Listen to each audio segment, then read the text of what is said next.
Hey, everybody, Dawn McGee, your nutrition coach here. And I have a special guest today, Sherry Hess, founder and creator of the Flavor Remedy. Sherry, can you take a minute and introduce yourself to our guests? Absolutely. Thank you for having me.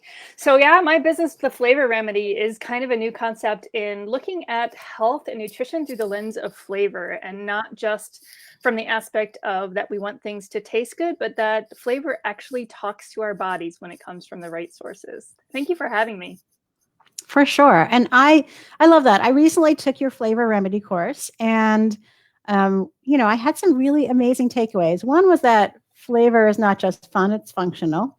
I love that. Um, and the second is I learned so much about bitters for myself, because I found a new love of the bitter flavor and also from a food and functional perspective. Can you tell everybody a little bit more about bitters and why we should care? Yes, absolutely. Bitters are probably the flavor that I get most excited about. So, just kind of a quick overview when I talk about flavor itself, it's not about ingredients, it's about these five categories of flavor that we experience, right? And we're all familiar with salty and sweet, but there's sour and bitter and umami, which are the three other categories that are less talked about. So bitter tends to be a flavor that we feel like is offensive, right? That we feel like it's not good. We don't lean into bitter flavors. We tend to avoid them. If something has a bitter aftertaste, we kind of like shun it a little bit. But the reality is that bitter flavors itself are actually what helps our bodies like more efficiently process nutrients. They help us detox. They help us get rid of these bugs that we're all talking about these days, right? Thinking about it from the perspective of, if you look at ancient societies, and I have a feeling people are starting to dig into a little bit more like options around medicines now, right? So, Yep. food and nutrition and herbal medicine. I mean, herbs and spices are one of the most classic ways that we can be getting more bitter flavors into our bodies, and what bitter flavors do is they really are detoxifying. They help from kind of a medicinal standpoint. When I teach my course, I teach people that to think of bitter flavors like the phrase a bitter pill to swallow, right? Yep. So, medicine is bitter, right? So, from the standpoint of what it can do for you, if you think of it like medicine in the right doses, you can actually, benefit your body. It stimulates bioproduction. It stimulates pancreas. It stimulates your stomach juices. Like it creates this whole experience in your body that boosts your immune system. So it's a really, really important topic, especially these days. For sure. And not, any winter time, I mean, all year round, right? We want to make sure that we're staying healthy. So I found a couple of ways that I introduced bitters into my life. I really like a dandelion tea. Yes. So I have that in the morning mixed with my ginger peach. It's got this lovely little bite to it. I a couple of years ago discovered arugula in my Mhm. CSA. It's got that amazing peppery flavor to it. It's so not iceberg Right. lettuce, right? Um, and then, in the evening, I try to introduce a digestivo. Some like my favorite is an amaro, which is an Italian liquor. So a little bit of fun, a little bit of function. Can you suggest some other ways that people can, yeah, I'll say easily, Yeah. add bitters to their life without feeling like, oh, this just isn't what I want to do, Yes. right? Because it's not that bad. Right. It it is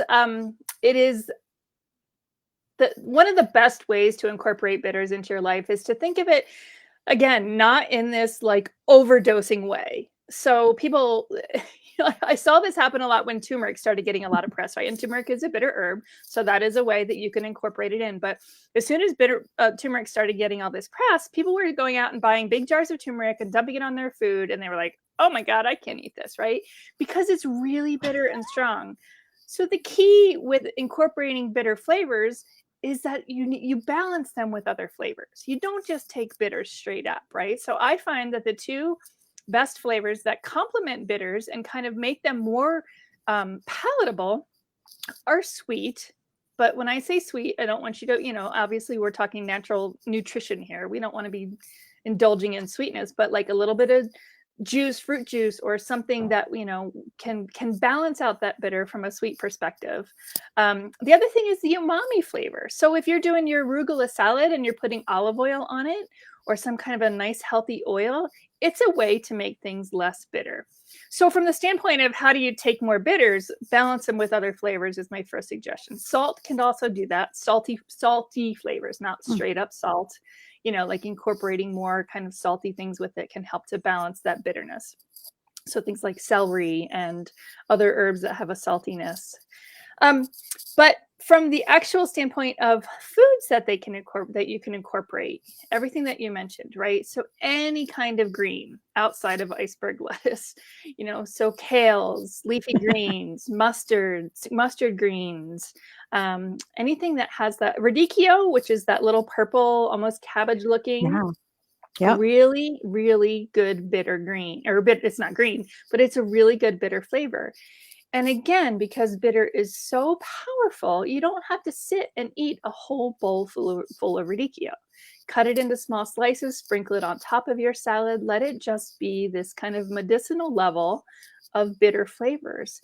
And what will happen is the more you eat bitter flavors, the more your body will actually want them. Like our bodies talk to us, right? Like, Yeah. oh, that felt good. I want more. It's so true. Yeah.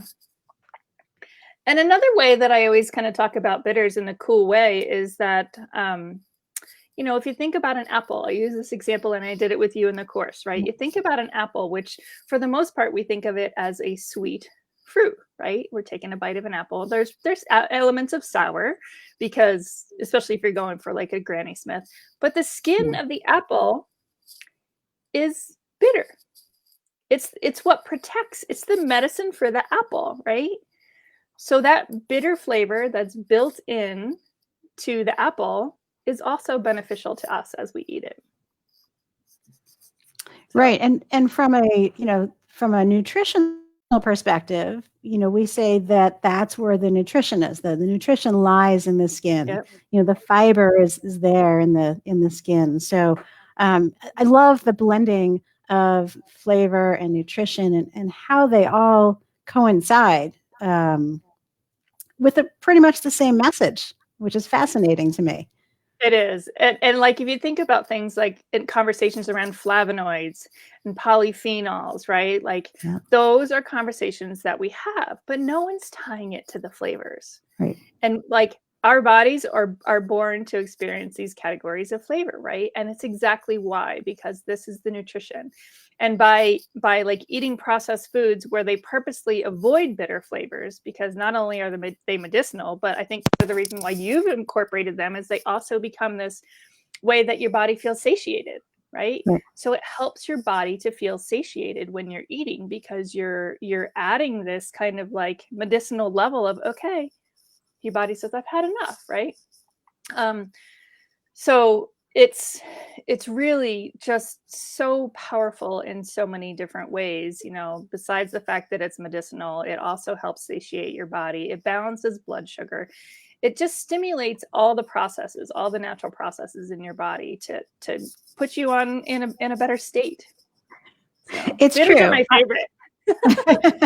And I love my new discovery of bitters. Obviously new to me, old to the rest of the world, but I find that my best meals, my most enjoyable, my most satisfying meals are ones that represent all of the flavor profiles. And I didn't know that until I got to know you a little bit. It's just fascinating how that works. I love it. I love it. That's so cool. I mean, and that's what it is, right? And we're not talking about it. I just realized I didn't really punctuate my thought around the polyphenols and the flavonoids, but those are bitter flavors, right? Mm-hmm. So those are flavors that if you're incorporating and actually experiencing them in your mouth, it's bitters. If you're going to eat a really good quality olive oil that is high in polyphenols, it's going to be more bitter, right? It's going to elevate that flavor. So It is fascinating, and I just love talking about flavor from the standpoint of, and we talk about living flavor, right, versus the Yep. manufactured flavors. So a lot has happened in the world of manufactured flavors. I get food industry pamphlets all the time, and every other page of food industry magazines are these flavor companies, right? Yep. They know that we're drawn to flavor. They know that we've pretty much been kind of our taste buds have been manipulated to not even appreciate bitter flavors, and they even educate that bitter is poison, right? So we've got all these things working against us when we have this innate beautiful ability to really let our own bodies guide us from the perspective of flavor if we let it. And the key is you have to really expose yourself to flavors you're not used to until your body starts to realize, this is what I want, right? Yeah, and that's a key for being healthy because if you're not having the living flavors, if you're having the manufactured flavors, especially the sweet, and you're not punctuating your meal, then you never stop, right? Right. And unfortunately, that's what some of the companies want you to do. There's Right. the very famous potato chip study where they design them so that you can't have just one, that you don't want Right. to stop eating, and Right. it's insidious for our overall health. We could Right. talk for a few more hours about that, um, For but in the sure. meantime, would you tell everybody how they can get more information on the Flavor Remedy and you? And we'll put in some links for how they can be in touch with you and learn more. Absolutely. Right now, I have a course that I'm hoping to launch within the next couple weeks, which is a beautiful place to just start. It's a great introductory course. So if they're interested in staying like in touch with information around that, the best thing to do is to join my Facebook group, which is called The Salty, the Sweet, the Sour, and the Savvy. And that's where the conversations are happening, and that's where I'm going to put initial launches and the best ways to kind of access that program from the beginning, because that's my community. Those are my people that are really diving into this. So that's the best thing to do right now. I do have a website, flavorremedy.com, as well, which really explains in depth my background and what my mission is here. So thank you. That's awesome. And the other thing that I will do is in my free group, Never Diet Again, I will link it to your group as one of the groups that I recommend so people can find it easily as well. Awesome. Thank you. I appreciate that. You're welcome. So before we wrap up, I will tell everybody what we were chatting about before we went live. We were talking about COVID-19 and things that people can do. And so I will let everybody who's watching know that both of us are going to be going live again separately to talk a little bit about some suggestions, things you might be able to do. So tune back into both of our pages a little bit later on today for some more information about that. Hopefully that's helpful. Any questions, of course, um, you know, see your medical professional. Neither one of us are pretending Right. to be doctors, but there's a lot that you can do proactively to keep your health healthy. So, um, Absolutely. any closing words, Sherry? Just stay healthy, everyone. Do your best Absolutely. and Well, stay calm, right? and stay calm because keeping your stress level as low as possible in these times also helps keep your immune system strong. Absolutely. Um, So, as always, what I wish for you guys is to have a life you love without having to be hungry, feeling deprived, or giving up your glass of wine with dinner, without needing 26 hours in the day, and for now, while staying very healthy too. So, until next week, ciao, everybody.